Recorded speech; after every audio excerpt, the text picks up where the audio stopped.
Welcome back to AM Prime, ladies and gentlemen. Focusing on Tobago still, Tobago CivilNET is has launched actually a survey to gauge people's views about autonomy and self-governance. Well, we just had one interview surrounding the politics of Tobago. We're getting now into conversation, yes, surrounding the politics of Tobago as well, but more so gauging the people on the ground in Tobago to hear their views and to understand what they're thinking, especially as it relates to the topic of autonomy and self-governance, which arguably has not made very much a lot of progress. So I'm joined now by the chairman of the Tobago CivilNET, Mr. Rodney Piggott. Good morning, sir, and welcome back to the program. Good morning, Kitan, and good morning to your listeners, Trinidad and Tobago, and the worldwide audience. Well, Mr. Piggott, autonomy and self-governance, I think that's something quite a lot of people have forgotten about. In fact, hearing about this particular survey just once more brought up a topic of which has to some degree become a bit of a political football. Precisely what is the responsibility of the Tobago CivilNET having taken on this particular initiative? Great question, Kitan. And of course, CivilNET maintains its mission, which is to foster awareness in the community, Tobago space, especially to raise awareness of the people, and to sort of focus and refocus our attention on matters that are relevant to us. You were correct when you said that this issue of autonomy and self-governance has become like a political football and almost forgotten at times. It seems as though it's used as simply something to fall back on when there is some sort of a crisis. Then you see that term comes up, autonomy, self-governance comes up. So when, for instance, the white shirts, as they're called, the traffic wardens come to Tobago, then persons say, this is why we need our autonomy, our self-governance. That word then comes up, when we have problems with the air bridge, the sea bridge, and so forth. Everyone chimes in, this is why we need autonomy. This is why we need our self-governance. But then when there's no crisis, when there's no issues, then, that's when you don't hear anything about our autonomy or our self-governance. And while this is something that should be kept in the public space until it is achieved, it should never be allowed to sort of like go to sleep, if you will. It must be kept at the forefront of the public's consciousness until it is actually achieved. Otherwise, every time we sort of go back to the boards, if you will, it's like starting all over again. And what tends to happen, Kitan, is that people become wary, of talking about it. And so it becomes something where, hey, this is just talk. We're never going to get this. This is just a bunch of talk. And people get tired of that. And then something that is very, very relevant, very necessary, not just for Tobago, Kitan, but also for Trinidad and Tobago. Tobago must move into a space where it becomes productive, not only for itself, but also for the nation of Trinidad and Tobago. And so in a sense, Tobago has to grow up. And growing up means that it needs greater responsibility. It needs to take more responsibility for itself, what's happening in its space, and to make our space more efficient to us so that we don't constantly have to make that trek across the waters to Trinidad in order to get things done for Mr. ourselves. Piggott, if I may just interject for a moment, the failure to allow autonomy and self-governance, that particular topic, as part of the everyday consciousness of Tobagonians, the failure to do so, in your opinion, is that a deliberate strategy to essentially stifle all that you've just mentioned? Has this now become a deliberate strategy? Well, that is certainly an opinion that has been bantered about the place, Keaton, in many circles that I hold conversations in, and I hold a lot of public conversations, marketplace, and so forth and so forth. And you would be surprised that very same thought. I don't know if if you personally have your ear to the ground here in Tobago, but that certainly is an opinion that is shared amongst many persons on the grassroots level, that something deliberate is actually taking place. One person put it to me this way. He said, I think it was Walter Rodney that wrote the book, How Europe Underdeveloped Africa. And this person said to me that this reminds him of that, where it's now how Trinidad underdeveloped Tobago. So he's looking at it as if there is some sort of deliberate attempt. When you say Trinidad, I always correct people that it's not necessarily Trinidad. You're talking about the central government. The people of Trinidad, are citizens just like we are. They're civil society. But he meant the central government of Trinidad may be deliberately or may have deliberately underdeveloped Tobago. Now, for what reason? That again is where speculation and a lot of opinions actually come in. But yeah, you're absolutely correct. These are opinions that are being bantered about in the Tobago space. This is why this survey is so important and strategic at this time, because we want to now bring the minds of the people into one space and target it towards a particular outcome, and that is to drive ourselves, what we labeled it, towards autonomy. So we need to put our minds towards autonomy and rein in all of those opinions that are bantered about, that are pretty much distractions, if you will, and not really allowing us to drive ourselves towards our goal, which is to attain autonomy, or what I would say, just greater responsibility, which is really what it is. It's greater responsibility.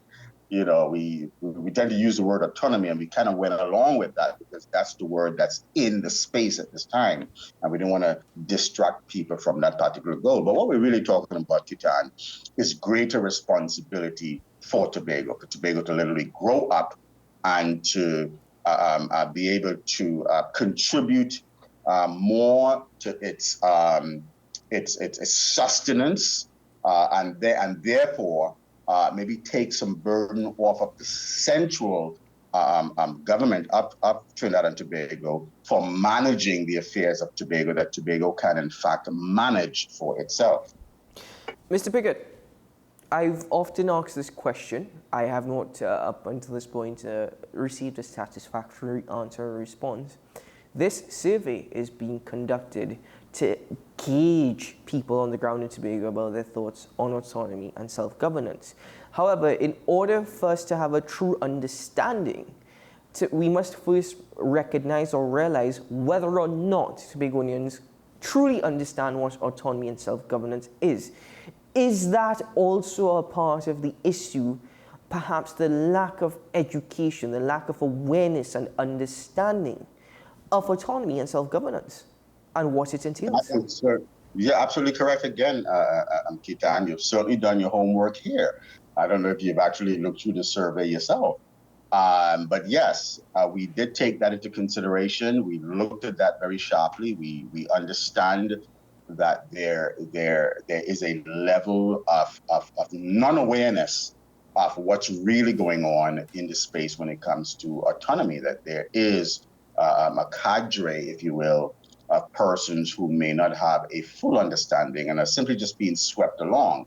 And so one of the sections in the survey is about gauging that awareness and understanding of autonomy and self-governance. So the survey does seek to kind of gauge that, not just the attitude of people, but also to kind of gauge their awareness, to see how aware people are and how much people understand it, not just aware of it, but understand it, the entire process of autonomy and self-governance. And so, yes, part of the survey we have like 4 different sections, 4 main sections. And the first one is awareness and understanding of autonomy and self-governance. So that's a section of questions that are geared towards getting that data. And then the second one is importance of autonomy and self-governance. We now want to find out from the people, how important is this issue to you? And then, of course, the third section is gauging people's understanding of the constitutional amendment Tobago Self-Governance Bill, which was the latest iteration of our autonomy drive. And then the last section speaks to the strategies and actions that people feel may be necessary on achieving autonomy self-governance. So those sections in the survey itself are geared towards gathering those data in those respective areas. So you're absolutely correct there, Kitan. Mm-hmm. Okay, so let's speak about now what needs to be done to accomplish autonomy. You yourself mentioned early on that Tobago needs to, I suppose, break out of the mold that is currently in, become a more productive society. Now, speaking about productivity, is Tobago in a position to achieve autonomy and self-governance? That is perhaps a goal, but in terms of productivity and responsibility, is it in a position, in your opinion? Well, yes, I think we are, Kitan, and I'll tell you why. You know, Tobagonians are a very resilient and vibrant people. The reason why there is such a lack of productivity is because, in my opinion, the opportunities to sort of show and tell and to produce, those opportunities are not there, or they're very sparse on the island itself. So there isn't a great deal of opportunities there for the Tobago people in the Tobago space to really rise to the occasion. But you can see that when given any kind of opportunity, Tobago tends to rise to the occasion. We just recently hosted the the games that they had here. The Commonwealth Youth Games, yeah.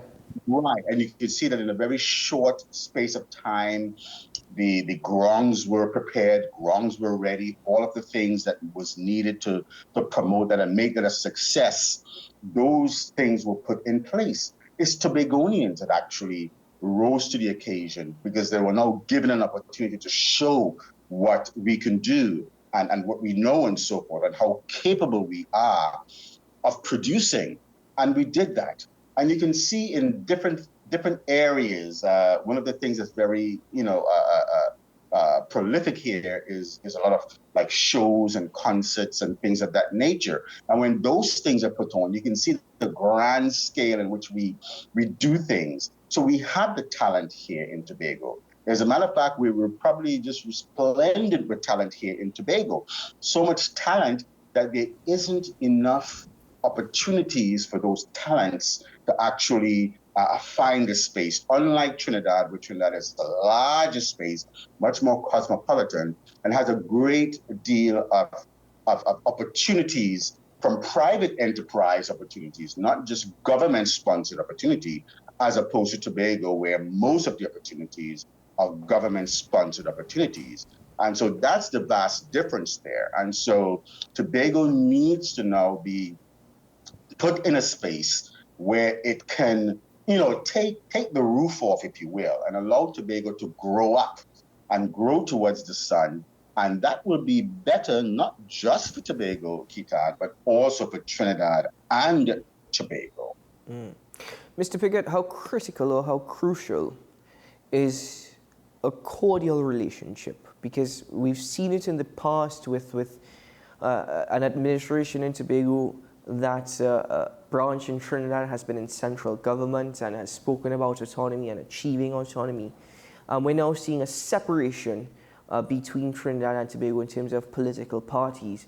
How crucial, though, given history and what we are seeing and experiencing currently, is that cordial relationship between the Tobago House of Assembly and central government in achieving autonomy, if you understand where I'm coming from. Of course I do. And that relationship, of course, is very, very, very crucial, not just for the sake of achieving autonomy, but for the sake of functioning. We are in one house, and a house divided against itself can never, never prosper. No house divided against itself will ever prosper. And so having a cordial relationship with central government, because we are in fact a nation and still a nation, and even if we weren't, even if Tobago was independent of Trinidad, so to speak, and I say so to speak because I really don't believe in the term independent. I don't think anything in nature can be independent. I believe in the term interdependence because we all at some level rely on each other. So that term independence really, really throws me off. But if Tobago was to, let's say, secede from Trinidad and say, we're standing on our own and we're going to call our own shots and we don't need anything from you and so forth and so forth, even as in that kind of position, cordial relationships will still be crucial. Just as cordial relationships between the US and Great Britain and all the other nations that in a sense stand on their own, if you will, and call their own shots, call the relationships between governments, between parties and so forth is in fact a very, very crucial thing. Well, and in Mr. this Piggott, case, you just said something there that I suppose, again, we tend to forget. We're under one house. We're under one house, and it seems as though the living room and the kitchen are at war. And while the living room and the kitchen are at war, those who are criminal in mind, those who do not want to produce and work for their income, but would rather take it from others, that's an environment in which they thrive. That's an environment in which they thrive, you see. And so we must keep this in mind that while we are fighting, while the parents are arguing and fighting and throwing things at each other, those children that simply want to have their own way, they don't want any rules over them, they don't want to go to bed when they have to do their homework and so forth, they're having a field day. They're ripping the house apart. They're selling things out the back door. You know what I'm saying? And that's exactly what is currently happening in our nation, where we see the crime rate in Trinidad is exploding. As a matter of fact, it is beyond exploding. 11 murders in one weekend. Yeah. We have to take a pause and say, listen, no, something is wrong here. There's something, we are doing something wrong. We are allowing the criminal-minded persons to run the show. And it's only a matter of time before they become, and they're already brazen. Let me take that back. They're already at the point where they are beyond brazen, right? But when they become so brazen that they now begin to shoot police officers and they now start doing daylight robberies in broad daylight, they're ripping cell phones out of people's pockets, they're ripping gold chains off in broad daylight with no fear of being, identified or things of that nature, then we have reached a state where we will become a lawless nature, and the people who are law-abiding will now be running for cover, and we are the majority, because the criminal-minded is always going to be the minority in your nation.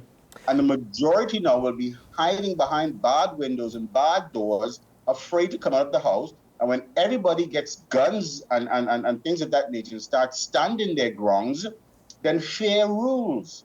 And fear will have you shooting its shadows, you see? And so that's the direction that we're going in, and this must be averted, right? So yes, Tobago needs its autonomy. Tobago needs its greater responsibility so that it can become more productive in the space, not only for itself, but for the nation of Trinidad and Tobago, and begin to lead our nation out of this state of lawlessness that we are divulging into, because sooner or later, what is happening in Trinidad will bleed over into Tobago. Possibly already happening. But Mr. Piggott, we are out of time. But I will just give you 30 seconds just to inform the citizens where they can access this particular survey and how they can participate. Thank you, Kitan. We encourage all persons resident to Tobago. We need you to be resident to Tobago because there's a place in the survey where you must identify what district you're from, and there's only Tobago districts there. So you must have residence in Tobago. Even if you're living in Trinidad or work in Trinidad, if you're a resident in Tobago, have a resident in Tobago, then we would ask you to fill out the survey. You can go to the Facebook page of Tobago CivilNET, so that's Tobago CivilNET on Facebook, and the link is there.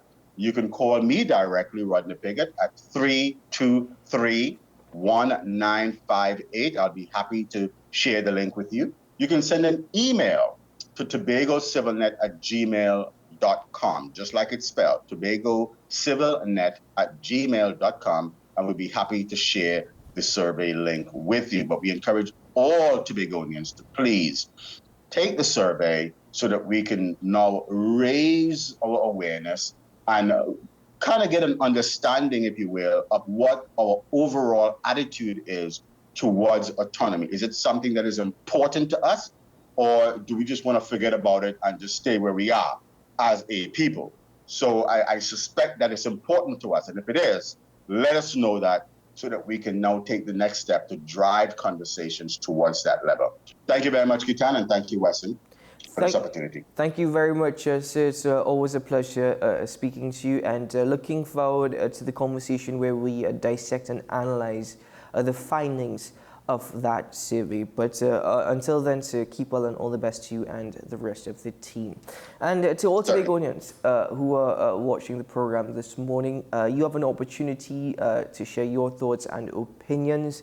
You can take part in the survey that is available via the Tobago CivilNET Facebook page. You can contact Mr. Rodney Piggott, as he has mentioned, or email them.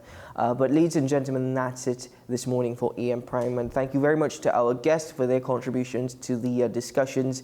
And thank you, the viewer, for joining me this morning. It's always a pleasure. Wishing you a great day ahead, maybe a productive one, maybe a safe one, of course. And may we be mature enough to all play our part responsibly in making Trinidad and Tobago just a bit sweeter. I'm Keaton Shaw. This has been WESN's Content Capitals AM Prime, and I'll see you again tomorrow morning from 6 o'clock. Until then, keep well.